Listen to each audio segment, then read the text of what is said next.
আজকে রান্না হবে বন্ধুরা পমফ্রেট মাছের ঝাল, প্লেন ঝাল রান্না হবে। আর এটা ভাজা হয়ে গেলে এসে দেখাচ্ছি আলু দিয়ে টমেটো দিয়ে প্লেন ঝাল।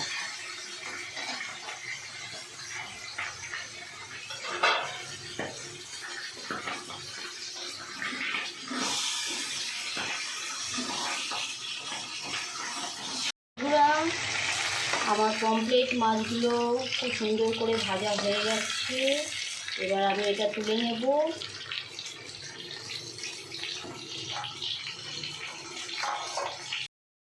আমার মাছগুলো পমফ্রেট মাছগুলো আমার ভালো করে ভাজা হয়ে গেছে। এবার আমি এতে আলুগুলো ভেজে নেব।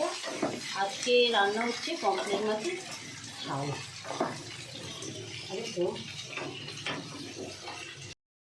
আমার আলুগুলো খুব সুন্দর করে ভাজা হয়ে গেছে। এবার দিলাম কালো জিরে, কাঁচা লঙ্কা, হলুদ গুঁড়ো, লঙ্কা গুঁড়ো 1 চামচ করে আছে।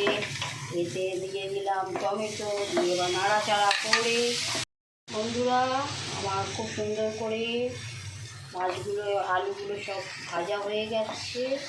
এবার এটা মাছগুলো দিয়ে সেদ্ধ করতে দিয়ে দেবো।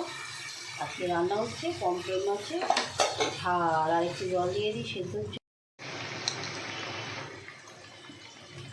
এতে 1/2 চামচ লবণ দিয়ে দিলাম, দিয়ে এবার চাপা দিয়ে দেবো।